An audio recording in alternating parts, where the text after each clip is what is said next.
Japanese বিনিয়োগ আরও অনেক বেশি বাড়বে, ইনফ্রাস্ট্রাকচারে যে ইনভেস্টমেন্টগুলো করছে এটার ফলে কিন্তু আপনার বাজারটা আরও বেটার হবে। 2030 সালের মধ্যে যেটা আমাদের 4 বিলিয়ন আছে এটা হয়তো 8 বিলিয়ন 10 বিলিয়ন হয়ে যেতে পারে। লাস্ট গভর্নমেন্টের সময় কিছু প্রজেক্ট যেহেতু থেমে গিয়েছিল সেখানে আমরা একটু স্থবিরতা দেখেছিলাম। এখন আমাদের বিজনেসটা হয়তো বেটার দিকে যাবে আর কি।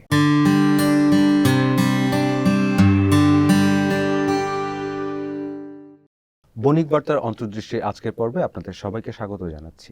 আজ আমাদের সঙ্গে আছেন Japan Bangladesh chamber of commerce and industry সভাপতি জনাব তারেক রফি ভূঁইয়া জুন। আমরা তার সঙ্গে আলোচনায় যাচ্ছি। জনাব তারেক রফি ভূঁইয়া, বণিক বার্তার স্টুডিওতে আপনাকে স্বাগত। আমাকে এখানে আনার জন্য অনেক ধন্যবাদ। আমরা শুরুতেই একটু জানতে চাইব, আপনি যে খাতে ব্যবসা করেন সেই খাত এবং আপনার প্রতিষ্ঠান সম্পর্কেও জানতে চাই। আপনাদের প্রতিষ্ঠান কি অবস্থা এখন, বাংলাদেশের বর্তমান প্রেক্ষাপটে কেমন বিজনেস করছে, কেমন সম্ভাবনা দেখছেন? আমি আসলে একটু বিবিধ টাইপের বিজনেস করছি। একটা তো নিউভিশন সলিউশনস লিমিটেড, এটা আমরা বিভিন্ন রকমের কনসালটেশন অফ জাপানিজ কোম্পানিজ অথবা ফরেন কোম্পানিজ যেগুলি বাংলাদেশে আসছে।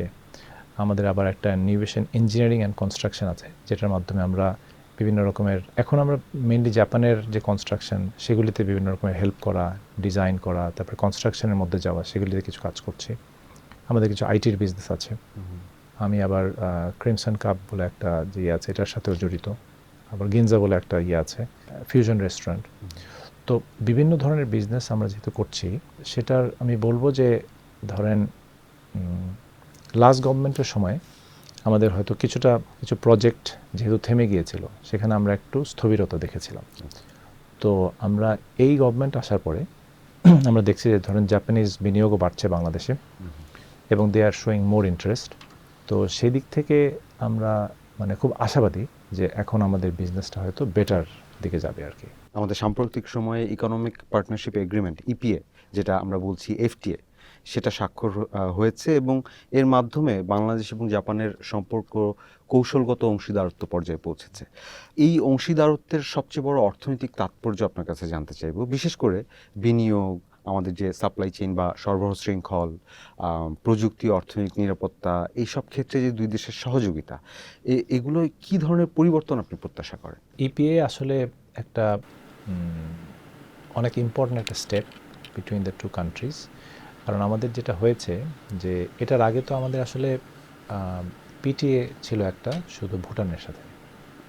তো জাপানের মতো একটা কান্ট্রি যেটার সাথে আমাদের অনেক বিনিয়োগ অথবা অনেকগুলো ট্রেড একটা আছে, সম্পর্ক আছে, ক্লোজ টু $4 বিলিয়ন, সেরকম একটা কান্ট্রি, এত ইম্পর্টেন্ট একটা কান্ট্রির সাথে ইপিএটা খুবই ভালো একটা উদ্যোগ ছিল বাংলাদেশের সরকারের জন্য। তো এটা আমরা জেবিসিসিআই থেকে আসলে অনেক আগে, প্রায় 4 বছর আগে থেকে এটার উপরে কাজ করছি। So we are very happy যে এটা মানে এই বছরের ফেব্রুয়ারিতে এটা সাইন হয়েছে। এবং এটা সাইন হওয়ার পরে যেটা হবে যে আসলে দুই দেশের গভর্নমেন্টকে কিন্তু এটা পার্লামেন্টে র্যাটিফাই করতে হবে। তো সো ফার মানে বোথ গভর্নমেন্টস আর ভেরি পজিটিভ অ্যাবাউট ইট। তো আমরা হোপফুল যে এটা এই বছরের শেষে হয়তো জিনিসটা ভালোভাবে এগিয়ে যাবে। এখানে অনেকের প্রশ্ন থাকে যে আমাদের তো ধরেন এলডিসি গ্র্যাজুয়েশনের প্রশ্নে একটা জিনিস আসছে যে আরও হয়তো 3 বছর একটা এক্সটেনশনের আমরা পেতে পারি, তাহলে ইপিএটা করে আমাদের লাভটা কী হলো? ইপিএ জিনিসটা ধরুন আমরা যদি অন্যান্য দেশের সাথে জাপানের ইপিএ দেখি, তাহলে দেখব যে যে কোনো দেশের সাথে ইপিএ হওয়ার পরে ওইটার 2-1 বছর পরের থেকেই ওইখানে ইনভেস্টমেন্ট অনেক বেশি আসে, মানে সেই দেশ থেকে, মানে জাপান থেকে অনেক ইনভেস্টমেন্ট বেড়ে যায়, প্লাস আবার সেই trade between the two countries এটা অনেক বেশি বেড়ে যায়। তো এটার কারণটা হচ্ছে যে একটা যখন ইপিএ হয় তখন একটা কাঠামোর মতো তৈরি হয়, যেখানে ধরেন জাপানিজ বিনিয়োগ যখন আসবে তখন জাপানিজ বিনিয়োগকারীরাই চিন্তা করে যে আচ্ছা এই দেশের সাথে ইপিএ আছে মানে আমি কিন্তু অনেক সেফ।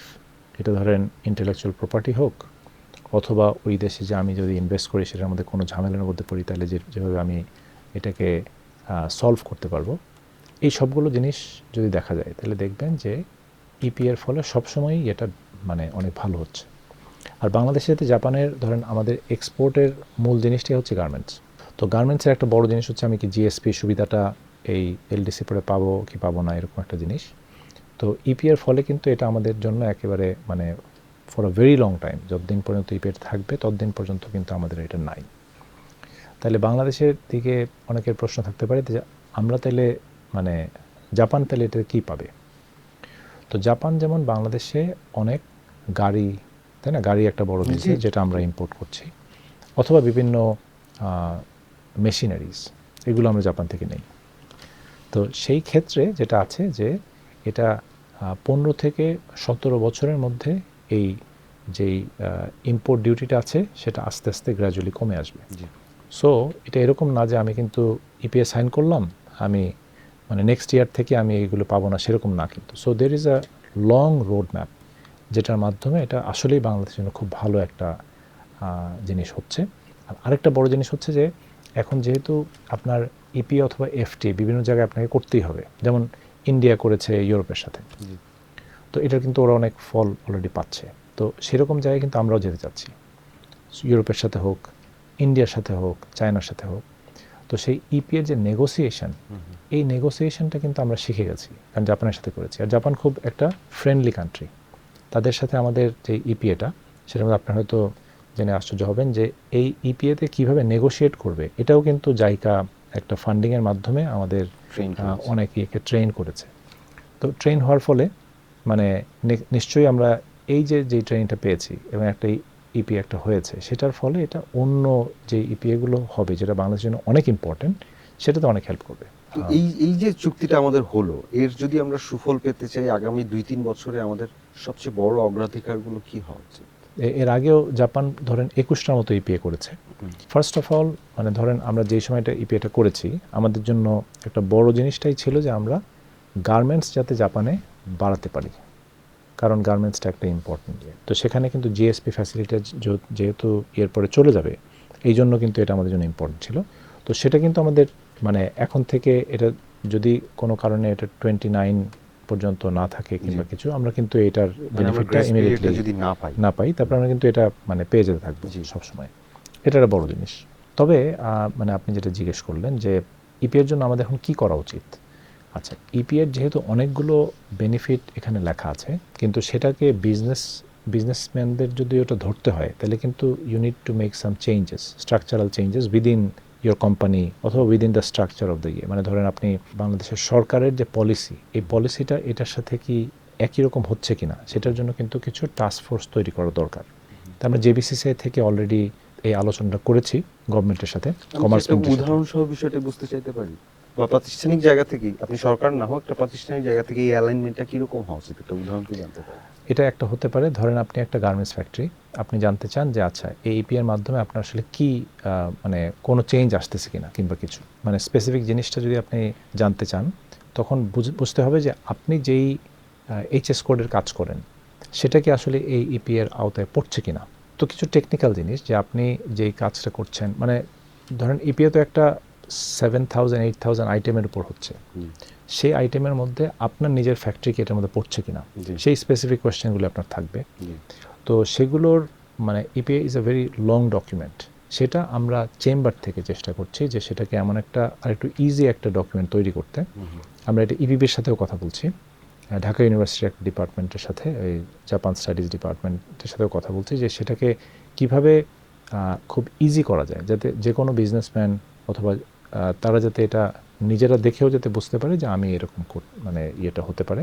অথবা আমাদের মধ্যে একটা সেল তৈরি করা, যেটা ধরেন আমরা বিজিএমই এর সাথেও কথা বলছি যে ওরাও যাতে ইপি এর জিনিসটা বুঝতে পারে, জেবিসিসির সাথে কোনো একটা টাস্ক ফোর্স তৈরি করা। Even in the government, ministry of commerce, আমরা মাননীয় কমার্স মিনিস্টারের সাথে দেখা করে এসেছি জেবিসিসি ডেলিগেশন থেকে, সেখানেও কনভারসেশন হয়েছে যে ওই ইপিএটাকে ইমপ্লিমেন্টেশনের জন্য যে টাস্কফোর্সটা তৈরি হবে, সেখানে যাতে আমাদের রিপ্রেজেন্টেশন থাকে। অবশ্যই জাপানিজ জেট্রো কিংবা ওদেরও রিপ্রেজেন্টেশন, আর জাপান আর বাংলাদেশের বিভিন্ন কোম্পানির রিপ্রেজেন্টেশন অফকোর্স আমরা জেবিসিসিআই থেকে করব। সেই জিনিসগুলো যাতে রিপ্রেজেন্টেশন যদি আমরা ঠিকভাবে রাখতে পারি, তাহলে ধরেন ইপিএটা আসলে যে গভর্নমেন্টের যে পলিসিগুলো এখন থেকে হবে, সেটা ইপিএ বান্ধব হবে। কারণ নাইলে জাস্ট ইপিএ হয়েছে বলেই যে আপনার অনেক বিজনেস বাড়বে এরকম তো না, এটাকে প্রপারলি ইমপ্লিমেন্টেশন করতে হবে। তো সেই ইমপ্লিমেন্টেশনের রোড ম্যাপটাতে যদি আমরা থাকতে পারি, তাহলে আমরা বিভিন্ন রকমের ভালো যেসব উপদেশ যেটা থাকলে আমার পলিসিটা ভালো করে কাজ করবে, সেগুলো যাতে থাকে, সেরকম একটা টাস্ক ফোর্স আমরা সব জায়গাতে এরকম কনভারসেশন আমরা করছি। আপনারা সম্প্রতি যে বিসিসিআই থেকে ডেলিগেশন আপনারা বাণিজ্য মন্ত্রীর সঙ্গে বৈঠক করেছেন আপনি বলছিলেন, সেখানে আমি যতদূর আমার মনে পড়ে আপনারা একটা টেক্সট মানে রিলিজ দিয়েছিলেন, সেখানে আমি দেখেছিলাম যে আপনারা ভিসা, ওয়ার্ক পারমিট, তারপরে আর্থিক বিধিনিষেধ, তারপরে নীতির পূর্বানুমেয়তা, আরজেএসসি সংস্কার, এই বিষয়গুলো তুলে ধরেছেন। এর মধ্যে কোন সংস্কারটি আসলে সবচেয়ে জরুরি বলে আপনি মনে করেন? আমাদের আসলে যেহেতু অনেক কোম্পানি, যেহেতু বাংলাদেশ এবং Japan chamber of commerce, Japanese অনেকগুলো কোম্পানি যেহেতু আমাদের সাথে আছে, সেখানে আমরা যেটা দেখছি যে এখন ধরেন ওয়ার্ক পারমিট ইস্যুটা নিয়ে বেশ কিছু কোম্পানি কিছু সমস্যার মধ্যে পড়ছে। আর আরেকটা হচ্ছে যে বিভিন্ন রকমের ভ্যাট ট্যাক্সের, ধরেন তাদের কোনো একটা অডিট হচ্ছে, তখন একটু ব্যাকডেট থেকে অডিটের হচ্ছে। এই স্পেসিফিক জিনিসগুলো নিয়ে আমরা কথা বলেছি। আমরা মনে করি যে যেই সব বিনিয়োগকারীরা বাংলাদেশে আছে তারা যদি খুব হ্যাপি না থাকে, তাহলে আমরা যত বেশি রোড শো কিংবা যাই করি, ওরা তো অন্যদের সাথেও কথা বলে সেই দেশের, রাইট? তো তারা যদি খুব হ্যাপি থাকে তাহলে তারাই কিন্তু আপনার একজন অ্যাম্বাসেডর হয়ে যায়। জি, তখন they will actually bring more investments. তো সেই কারণেই আমরা সবসময় দেখি যে কারেন্ট যেসব কোম্পানিগুলি বাংলাদেশে আছে তারা কী ধরনের সমস্যা ফেস করছে এবং সেই সমস্যাগুলিকে আমরা কীভাবে আসলে বেটার একটা জায়গায় নিয়ে যেতে পারি। তো সমস্যা দুটো তো বললাম, আর আরও কিছু আছে, যেমন ধরেন পোর্টে যে কাস্টমসের যে ইয়েটা, সামটাইমস ইটস কনজেশন, সামটাইমস যে পোর্টের যেই এইচএস কোড কিংবা যেই জিনিসগুলি নিয়ে আনা হয়েছে সেটা নিয়ে তাদের ট্যাক্সের মধ্যে কোনো ঝামেলা হচ্ছে কিংবা কিছু। এই স্পেসিফিক জিনিসগুলো আমরা চাই যে এই সরকারের সময় যাতে এটা আরেকটু সিম্পলিফাই হয়। তো আমরা বাজেট কিংবা সব জায়গাতেই দেখছি যে একটু ব্যবসা বান্ধব যেই পলিসিগুলো আসছে, উইচ ইজ মানে আমরা এটা নিয়ে খুব পজিটিভ যে এটা একটা ভালো দিকে যাচ্ছে। কিন্তু আমরা সবসময় যেই কোম্পানিগুলি বাংলাদেশে এসছে তারা যাতে আরও ব্যবসা বান্ধব অবস্থায় থাকে, এটা আমরা সবসময় চেষ্টা করব। তাইলে দেখবেন যে এফডিআই আরও অনেক বাড়বে, কারণ ওরা ভালো জিনিস বলবে, আরও ভালো ইনভেস্টমেন্ট তখন আসবে বাংলাদেশ। এই প্রত্যাশার কথা প্রতি বছরই আমরা একটা বার্ষিক জরিপে দেখতে পাই। JETRO, Japan external trade organization, এই সংস্থাটির যে বার্ষিক জরিপ, সেখানে দেখা যায় যে বাংলাদেশে বর্তমানে যারা কার্যরত জাপানি কোম্পানি তাদের একটা বড় অংশ বিনিয়োগ সম্প্রসারণে আগ্রহ প্রকাশ করে। আমরা যদি এই আগ্রহের বাস্তবতা খুঁজতে যাই, বাংলাদেশ ব্যাংকের যে এফডিআই সার্ভে হয় সেখানে দেখা যায় যে, আমি সর্বশেষ স্থিতি আজকেই খুঁজছিলাম, 2025 সালের ডিসেম্বর পর্যন্ত এটা $50 কোটি না, এর নিচে যে স্টক পুঞ্জীভূত বিনিয়োগ যেটা। এই বৈপরীত্য বা এই বাস্তবতার মানে এই যে ব্যবধান, এটার প্রধান কারণ কি? আপনি তো বলছিলেন যে অনেক প্রতিষ্ঠান আগ্রহ প্রকাশ করে, কিন্তু এই আগ্রহ আমরা অনেক বছর দেখছি, এটার কিন্তু বাস্তবের পরিসংখ্যান দেখতে গেলে এই পার্থক্য, এত বড় পার্থক্য কেন দেখা যায়? রাইট, এটা ভালো প্রশ্ন করেছেন। এখানে একটা জিনিস আমি যেটা সবসময় বলি যে $500 মিলিয়ন যে কথাটা বলেছেন, আমাদের কিন্তু জাপানের ওয়ান অফ দ্য বিগেস্ট বিনিয়োগ হচ্ছে Japan tobacco, which was $1.5 billion.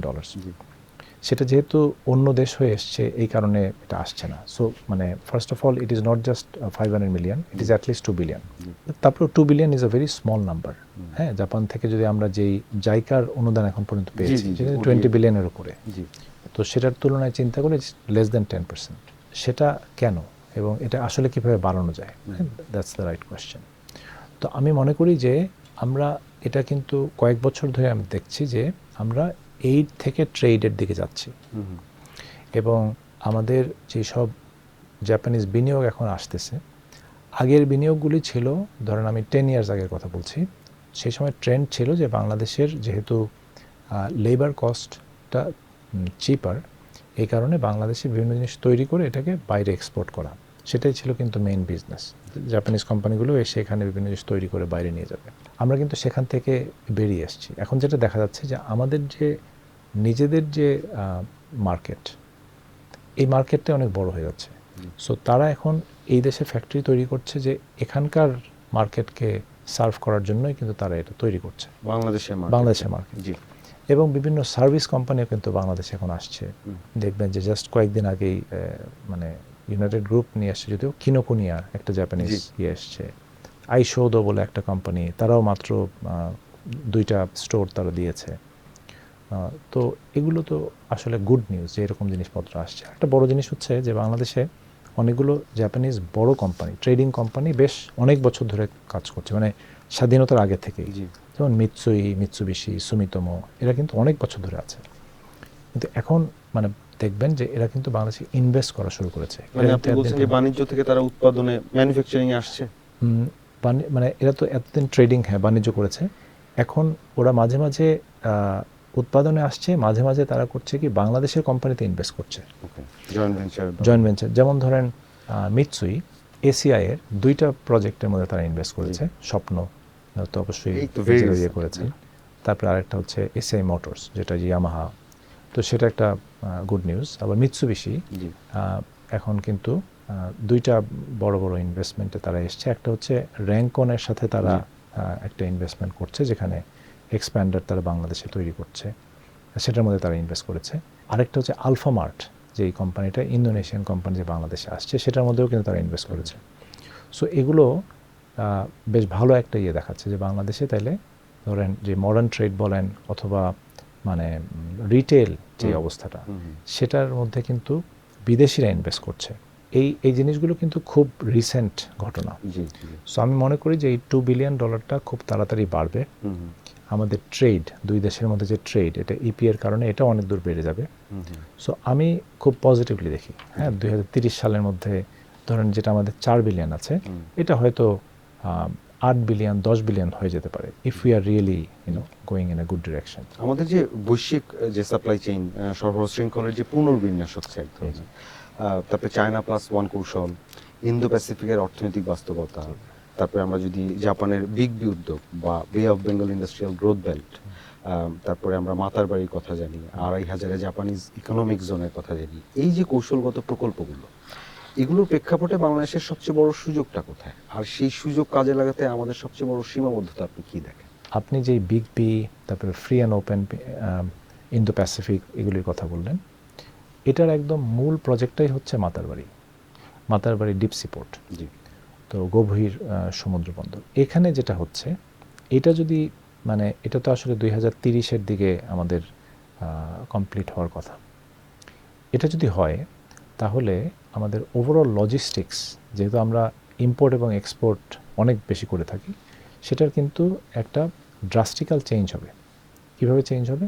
যেমন ধরেন আমরা এখন যদি কোনো একটা পণ্য বাংলাদেশে আনতে চাই, তাহলে সেইটা ফার্স্টে ধরেন সিঙ্গাপুর পোর্ট দিয়ে যদি আসে, তাহলে সিঙ্গাপুর পর্যন্ত একটা জাহাজে আসে, কারণ এটা ওখানে গভীর সমুদ্র বন্দর আছে।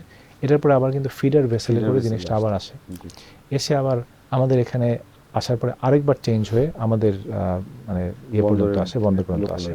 আবার সেখান থেকে জিনিসটাকে আমরা আবার তখন ওই ইয়ের থেকে বের করে আবার 5 টন ট্রাক অথবা ওগুলির মধ্যে আরেকবার চেঞ্জ করি। এখন আমরা যেহেতু অনেকগুলো স্পেশাল ইকোনমিক জোন তৈরি করছি, সেগুলিতে আপনার কিন্তু আপনি মানে 20 ফিট অথবা 40 ফিট কন্টেনার কিন্তু আপনি ঢোকানোর মতো একটা অবস্থায় আসছেন। তো যেটা আমাদের আশা, যে যখন আপনি এটাকে বন্দরটা যখন চালু হবে, তখন যেহেতু এটার 18 ফিট থেকে 19 মিটার ড্রাফট আছে, সেখানে অনেক বড় জাহাজ আসবে, যেগুলো ধরেন সিঙ্গাপুরে আসতো, সেটা স্ট্রেট বাংলাদেশে চলে আসবে। তো ফলে আপনার ইয়েটা মাছ ফাস্টার হবে, আপনার ফুল প্রসেসটা, এবং মাছ মোর এফিশিয়েন্ট হবে। ফলে জিনিসটার কিন্তু মূল্য কমে যাবে। তখন আমরা মানে বিশ্ববাজারেও আমাদের ওই প্রতিযোগিতামূলক অবস্থাটা, উই আর মোর কম্পিটিটিভ, এবং বাংলাদেশের মার্কেটের জন্য কিন্তু আপনি একটা লোয়ার কস্টে জিনিসপত্র পাবেন। সেরকম একটা আমূল পরিবর্তন এখানে আসবে। সো আমরা এটা নিয়ে খুব এক্সাইটেড যে এটা যখনই মানে ডিপ সিপোর্ট যখন চালু হবে, এবং সেটার জন্য কিন্তু ওই মানে চকরিয়া থেকে এই মাতারবাড়ি পর্যন্ত একটা ভালো মানে বড় একটা অ্যাক্সেস রোড করা হচ্ছে, ঢাকা চিটাগং হাইওয়ে, তারপরে চিটাগং থেকে কক্সবাজার, সবগুলো প্রজেক্টই কিন্তু এখন চলবে। এবং তো ফলে এগুলো যদি ঠিকভাবে হয়, আপনি ওভারঅল আপনার business trade it will be much ফাস্টার। এগুলো হচ্ছে, আমরা দেখতে পাচ্ছি, এটা দৃশ্যমান। কাজেই ধরেন মাতারবাড়ির অলরেডি কোল পাওয়ার প্ল্যান্ট কিন্তু চলছে। সো ওইটার যে বাল্ক যে ইয়েটা, যে টার্মিনাল, সেটা কিন্তু অলরেডি আছে। এখন হচ্ছে কন্টেনার টার্মিনাল নিয়ে কথা হচ্ছে, এবং সেটা নিয়ে কাজ শুরু হয়ে যাচ্ছে। এবং মাতারবাড়ি অ্যাক্সেস রোডেও কিন্তু এখন কাজ চলছে। সো এগুলো দেখলে আমি বলবো যে না, এটা মানে এটা শুধু স্বপ্ন না, এটা আসলে বাস্তবায়নের দিকে যাচ্ছে। আমরা দেখতে পাচ্ছি যে এটা হচ্ছে, এবং সরকারও কিন্তু এটাতে মানে যে বাজেটটা দেওয়া দরকার, জাপানের যে জাইকা থেকে যে বাজেটটা দেওয়া দরকার, সব কিছু অ্যালোকেট হচ্ছে এবং ইটস গোয়িং অন। তো আমরা খুবই আশাবাদী এটা হবে। বাংলাদেশের অর্থনীতির বিভিন্ন মৌলিক বিষয়গুলো নিয়ে যখন আলোচনা করি, অর্থনীতিবিদরা বলেন যে এটা আসলে এখন যাওয়া উচিত যে মোর এক্সপোর্ট ওরিয়েন্টেড। বিশ্বের বিভিন্ন দেশের বিনিয়োগ এখানে হবে, এটা একটা ম্যানুফ্যাকচারিং হাব হবে, এখান থেকে এক্সপোর্ট হবে। জি। সেই যে ম্যানুফ্যাকচারিং হাব হওয়ার জায়গা থেকে অন্যান্য দেশের যে ম্যানুফ্যাকচারিং এর যে প্রবণতাটা আমরা দেখি, জাপানের ক্ষেত্রে কি আপনি এখন পর্যন্ত সেটা দেখতে পাচ্ছেন? ম্যানুফ্যাকচারিংয়ের যাতে বাংলাদেশে আরও জাপানিজ ম্যানুফ্যাকচারিং কোম্পানি ঢুকতে পারে, এটার জন্য কিন্তু বিএসইজেড, যেটা ওই যে 2,500 যে এটা তৈরি হয়েছে, 1,000 একরের উপর একটা বড় একটা এসইজেড, স্পেশাল ইকোনমিক জোন। এবং এটার মধ্যে এটা কিন্তু এই কয়েক মাসে বেশ কিছু টেনেন্ট তারা পেয়েছে, নতুন টেনেন্ট। সেখানে সবাই জাপানিজ জাপানের? না, সবাই আবার জাপানিজ না। কিছু কোম্পানি, যেমন ওদের সবচেয়ে বড় বিনিয়োগটা এখন পর্যন্ত হয়েছে সিঙ্গার থেকে, সবচেয়ে বড় প্লট তারা পেয়েছে, which is a Turkish company actually. But অনেকগুলো জাপানিজ কোম্পানিও আছে, এবং জাপানিজ কোম্পানিগুলো, কিছু জাপানিজ কোম্পানি অলরেডি প্রোডাকশনে চলে গেছে, যেমন lion Kallol is now in production, singer is also in production. Art nature বলে একটা কোম্পানি আছে যারা পরচুলা বানায়, তারাও প্রোডাকশনে গিয়েছে, এবং অন্যান্য বেশ কিছু প্রতিষ্ঠান এখন তৈরি করছে। টয় ম্যানুফ্যাকচারিং ছিল মনে হয় বে ইকোনমিক্স। জি জি জি, হ্যাঁ, টয় ম্যানুফ্যাকচারিং, ওইটা তো হ্যাঁ বে ইকোনমিক জোনে আছে। কাজে বিভিন্ন রকমের কোম্পানি যারা ম্যানুফ্যাকচারিংয়ে আগ্রহী, তারা কিন্তু বাংলাদেশে এখন ইনভেস্ট করছে, এবং বাংলাদেশের বিশেষ করে তারা বিএসইজেডকে দেখছে, এবং অন্য কিছু প্রতিষ্ঠানও কিন্তু দেখছে। যেমন ধরেন কিছু বেতে, যেমন আপনি কথা বললেন, মেঘনা ইপিজেডেও, এসইজেডেও আছে। তো সেরকম বেশ কিছু এসইজেডের মধ্যে কিন্তু এখন মানে জাপানিজ ইনভেস্টমেন্ট আসছে। তো এটা একটা ভালো দিক। আপনি যেটা বললেন যে জাপানিজ ম্যানুফ্যাকচারিং যখন আসে, তখন তারা কিন্তু ওই পুরো দেশের ম্যানুফ্যাকচারিংয়ের ইয়েটা মানে মানদণ্ডটাকে উপরে তোলে। তো ফলে এইটা যত বেশি বাড়বে, আমরা হোপফুল যে বাংলাদেশ, আপনি যেটা বললেন যে ম্যানুফ্যাকচারিং হাব, এটা হওয়ার ততই বেশি বাংলাদেশের সম্ভাবনাটা বাড়বে। শুধু জাপান না, এখন দেখছি যে বিভিন্ন চাইনিজ ইনভেস্টমেন্ট, কোরিয়ান ইনভেস্টমেন্ট, এগুলো কিন্তু বাংলাদেশে আসছে। প্লাস মাতার বাড়ি যদি হয়, যেটা আমি বললাম যে ওই ঠিক টাইমের মধ্যে যদি হয়ে যায়, তাহলে কিন্তু বাংলাদেশের ধরেন ওই মানে ট্রেডিং প্লাস ম্যানুফ্যাকচারিং সব কিছুতে বাংলাদেশ একটা নেক্সট স্টেজের মধ্যে চলে যাবে, কারণ সব কিছু আরও অনেক বেশি এফিশিয়েন্ট হয়ে যাবে। জাপানেই বিনিয়োগ আকর্ষণে আমরা দেখতে পাই যে ভিয়েতনাম, ভারত, ইন্দোনেশিয়া, সেই দেশগুলোর সঙ্গে প্রতিযোগিতার প্রেক্ষাপটে আপনি বাংলাদেশের প্রতিযোগিতামূলক সুবিধাটা কোথায় দেখেন? আমি বলছি যে বাংলাদেশ জাপানি বিনিয়োগ আকর্ষণে কম্পিট করছে ভিয়েতনামের সঙ্গে, ভারতের সাথে, ইন্দোনেশিয়ার সাথে, সেখানে আমাদের প্রতিযোগিতামূলক সুবিধাটা কোথায়, আর সেক্ষেত্রে দুর্বলতাটাও আসলে কি দেখছেন? দেশগুলোর সাথে তুলনা করলে আমরা দেখব যে বাংলাদেশের কি আছে যেটা ভিয়েতনামের নাই। ভিয়েতনাম যেমন পলিসিগতভাবে তারা অনেক দিন আগে কিন্তু ইপিএ করেছে, এবং তারা আসিয়ান যে এটা আছে সেটার মধ্যে তারা ঢুকেছিল। সো তারা অনেক আগে থেকেই জাপানিজ ইনভেস্টমেন্ট তারা পাচ্ছে। প্লাস পলিসিগতভাবে তারা প্রায় 25 থেকে 30 বছর আগেই সেকেন্ড ল্যাঙ্গুয়েজ, যে তাদের যে স্কুল কলেজে যে পড়াশোনা করানো হয়, সেখানে কিন্তু তারা জাপানিজ ল্যাঙ্গুয়েজটাকে তখন থেকেই তারা প্রায়োরিটি দিয়ে আসতেছে। সো সেকেন্ড ল্যাঙ্গুয়েজ ওখানে অনেকে চুজ করতে পারে যে আপনি কি ইংলিশ শিখবেন নাকি জাপানিজ শিখবেন। তো ফলে ওরা এত বছর আগে থেকে যেহেতু এখানে ওই ইনভেস্টমেন্টটা করে এসছে, এই কারণেই কিন্তু তারা দেখছে যে জাপানের ইনভেস্টমেন্ট তারা অনেক বেশি পেয়েছে। তো বাংলাদেশ এখন ধরেন সেদিক থেকে যদি আমরা চিন্তা করি, আমরা কিন্তু ইপিএ করেছি, কিন্তু আমাদের ওই সফট স্কিলের জায়গায় সফট স্কিলস মানে এটা যেহেতু আমরা অনেক দেরি হয়ে গেছে। এখন এই সরকার বলেন, এর আগের যে ইউনূস সরকার ছিলেন, তখন থেকে দেখা গেছে যে মানে বাংলাদেশের সেই জাপানিজ ল্যাঙ্গুয়েজ শিখিয়ে জাপানে যে জনশক্তি রপ্তানি, এটার প্রতি অনেক আগ্রহ এখন দেখা যাচ্ছে। বাট ওই দেশগুলো কিন্তু এটা অনেকদিন আগে ইনভেস্টমেন্ট করেছে, ফলে তারা এটা দেখতে পাচ্ছে। ওইটা একটা জিনিস। কিন্তু আমি বলবো যে জাপানিজ কোম্পানিগুলো এখন বাংলাদেশে কেন আসতেছে, এটার মূল একটা ব্যাপার হচ্ছে যে বাংলাদেশের একটা বড় মার্কেট, যেটা আমি বললাম যে হচ্ছে, প্লাস বাংলাদেশে খুবই মানে জনসংখ্যার ধরেন গড় বয়স হচ্ছে গিয়ে 26, ডিভিডেন্টের মধ্যে আমরা আছি। তো সেই স্পেসিফিক জায়গা থেকে দেখলে আমরা কিন্তু ওই ভিয়েতনাম কিংবা অন্যান্য দেশ যেগুলো আছে সেই তুলনায় আমরা কিন্তু মোর অ্যাট্রাকটিভ, কারণ আমরা আমাদের একটা বড় মার্কেট বাংলাদেশে আছে। কিন্তু এখানে ধরেন যে একটা কোম্পানি সেট আপ করতে কিংবা একটা কারখানা সেট আপ করতে যে পরিমাণ সময় লাগে, অথবা যতটুকু আমাদের লাইসেন্সের দরকার, লাইসেন্স প্রত্যেক বছর অনেকগুলো লাইসেন্স রিনিউ করতে হয়, তো সেই জিনিসগুলো যেটা দেখি সেখানে আমরা আসলে ভিয়েতনামের থেকে অনেক পিছিয়ে আছি। ভিয়েতনামের এই জিনিসগুলো অনেক ফাস্টার, প্লাস ওরা একটা লাইসেন্স দিয়েই কিন্তু আপনি মানে বিভিন্ন ধরনের বিজনেস করে ফেলতে পারেন। So it's much ফাস্টার। একটা লাইসেন্স দিয়ে বিভিন্ন ধরনের মানে আপনি ধরেন আমাদের যেটা 19টা অথবা 20টা লাইসেন্স দরকার, সেটা তাদের এরকম লাগছে না। তো সেই জায়গা থেকে আমরা কিন্তু দেখতে পাচ্ছি যে গভর্নমেন্ট কিন্তু এই বাজেটে বলেছেন কোনো একটা কোম্পানি স্টার্ট করতে গেলে এটা যদি সব ঠিকঠাক থাকে তাহলে 48 আওয়ার্সের মধ্যে কোম্পানিটা সেট আপ হবে। তারপরে ধরুন আরেকটা মূল প্রবলেম যেটা আমি বলছিলাম যে ওয়ার্ক পারমিট, যেটা আসলে অনেক সময় লাগছে, এটা বলছে 7 থেকে 10 দিনের মধ্যে হয়ে যাবে। তো এই প্রমিসগুলো যখন করছে গভর্নমেন্ট, তখন আমরা দেখছি যে তাদের ওই সদিচ্ছাটা আছে। ইমিডিয়েটলি কি সেটা করা সম্ভব? আমি মনে করি একটু সময় লাগবে, কিন্তু মানে অ্যাটলিস্ট যে আমাদের ইয়েটা আছে যে আমরা এটা করতে চাই, এবং এটা করলে যে মানে ভালো ইনভেস্টমেন্ট আরও আসতে পারে, এফডিআই যেটা খুবই দরকার সেটা যে আসবে, এটা একদমই ঠিক। সো ডিরেকশনটা রাইট।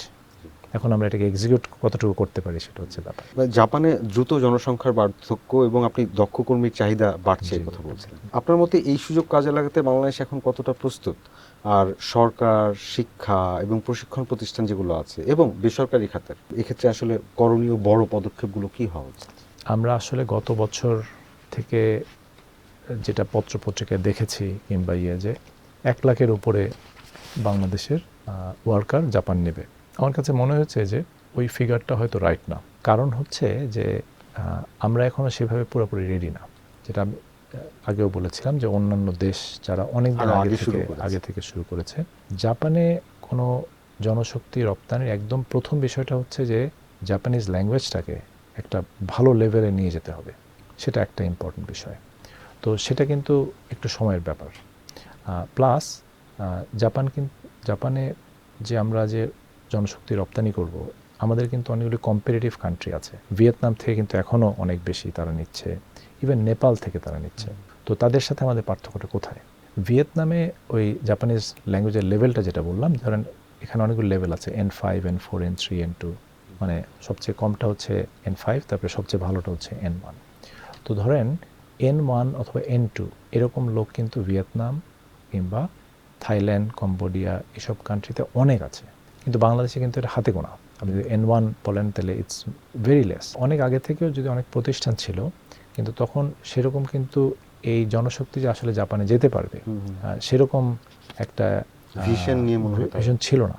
এখন সেই ভিশনটা আসছে, এবং অনেকগুলো মানে সরকারও কিন্তু অনেকগুলো টিটিসিতে এখন জাপানিজ ল্যাঙ্গুয়েজটা শেখাচ্ছেন, এবং সেটা আবার জাপান ফাউন্ডেশন থেকে শিক্ষকে সেটা শেখাচ্ছেন। So these are all right, মানে সবই একটা সঠিক পদক্ষেপ, কিন্তু এটা আরেকটু সময় লাগবে। এখন যেটা আমরা দেখতে পাচ্ছি যে বেশ কিছু স্টুডেন্ট জাপানে যাচ্ছে, যারা ল্যাঙ্গুয়েজের জন্য যাচ্ছে অথবা পড়াশোনা করার জন্য যাচ্ছে, which is also good thing. আমি গত মাসে যখন জাপানে গেলাম, তখন জাপানে যে বাংলাদেশের অ্যাম্বাসেডর আছেন মিস্টার দাউদ সাহেবের সাথে কথা বলে আমি বুঝলাম যে উনিও কিন্তু এটা নিয়ে খুবই আগ্রহী এবং অনেক চেষ্টা করছেন উনি, এবং বেশ কিছু ইউনিভার্সিটি, কলেজ এদের সাথেও কথা বলছেন, এবং গত বছরে বাংলাদেশি স্টুডেন্ট জাপানে গেছে প্রায় 12,000-এর মতো। তো এটা একটা বিগ নাম্বার, এবং তারাও কিন্তু একসময় জনশক্তি মানে ওখানে কিন্তু গিয়ে তারা যখন পাস করবে তখন স্কিল ডেভেলপ করবে, ওখানে থাকবে, বাংলাদেশে পাঠাবে। So that is also a good way. আমি বলছি না যে এটা আমরা আনসাকসেসফুল, হয়তো একটা স্পেসিফিক দিকে না গেলে এটা অন্য দিক দিয়ে যাওয়া যাবে, but it is very much important, এবং আমরা কিন্তু ওই জায়গাতে যেতে পারছি আমার কাছে মনে হচ্ছে। আজকে থেকে 10 বছর পরে যদি আপনি ফিরে তাকান, তাহলে বাংলাদেশ জাপান সম্পর্কের কোন পরিবর্তনটি আপনি দেখে বলবেন যে হ্যাঁ এই ইপি এর কারণে এই পরিবর্তনটি, আমি ইতিবাচক পরিবর্তনের কথাই বলছি? আমি খুবই হোপফুল যে বাংলাদেশ 10 ইয়ার্স মানে হচ্ছে 2035-36 এরকম একটা সময়, ওই সময়ের মধ্যে মানে বাংলাদেশ তো অলরেডি এলডিসি গ্র্যাজুয়েশন করছে।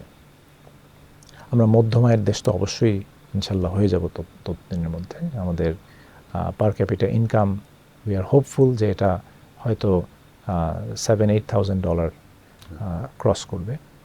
তো সেখানে দাঁড়িয়ে আমরা হয়তো বলবো যে হ্যাঁ, এই যে আমরা যে মাতারবাড়ির যে ডিপসি পোর্ট অথবা ইপিএটা যে সেই সময় সাইন করেছিলাম, that has made a very good impact.